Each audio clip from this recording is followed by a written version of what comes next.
Hey everybody, I just got a question from one of our past clients.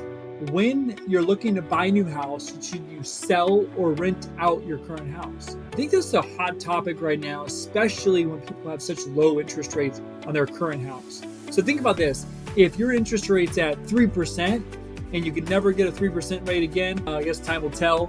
But let's say your rate's 3% and you're trying to figure out, do you want to buy a house and sell your house or rent it out? So my thoughts are a few things. Every situation is slightly different. So you really need to figure out what your goals are, why you're moving. But think about this. A lot of people complain about, I don't want to fix toilets.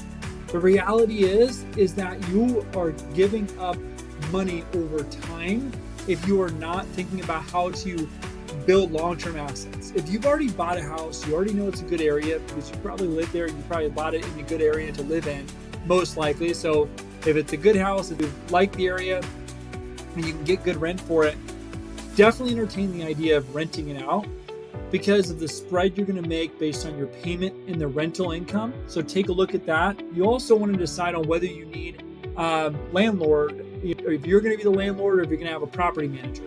The recommendation that I follow is once you get to 4 properties, you want to hire a property manager.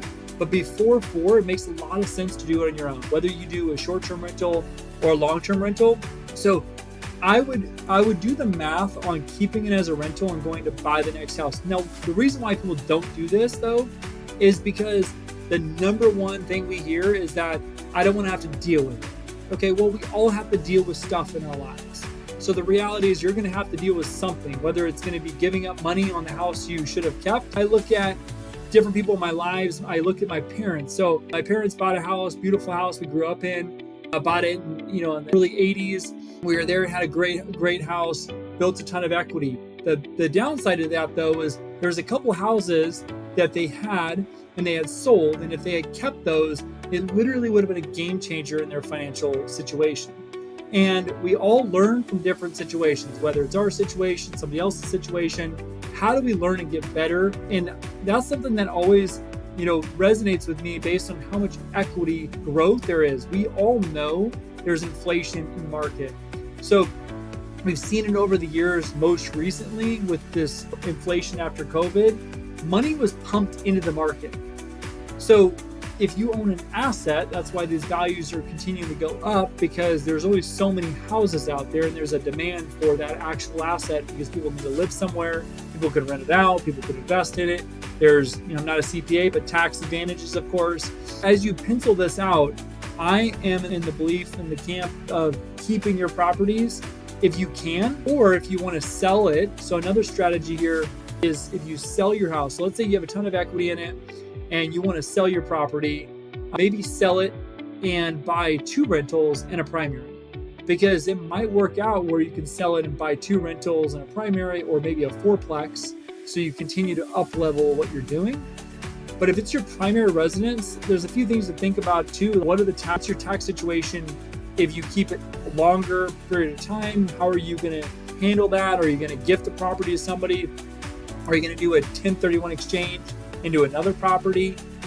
There's a lot of things to think about. And what we do is we put together an equity transition plan. An equity transition plan asks a series of thoughtful questions that we can really understand what's most important to the client we're serving. And whether you use us or another lender or realtor, it's important to kind of make sure they break down what's important to you and how to prescribe the right plan. And the transition plan is really important right now to answer this question specifically for their needs. Not every situation is going to be the right thing to keep that house and rent it out as a default. I think that's the right way to go, but every situation is slightly different. So that's not always the perfect answer for everybody.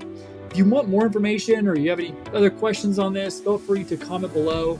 Love to jump in the comments. Thanks again for watching. Keep the questions coming, and I would love to shoot some videos, get some ideas out here going, and help you guys as followers. Thank you so much for liking, subscribing, sharing. If you found this valuable, and we'll catch you on the next one, and we'll catch you in the comments below. Have a good one.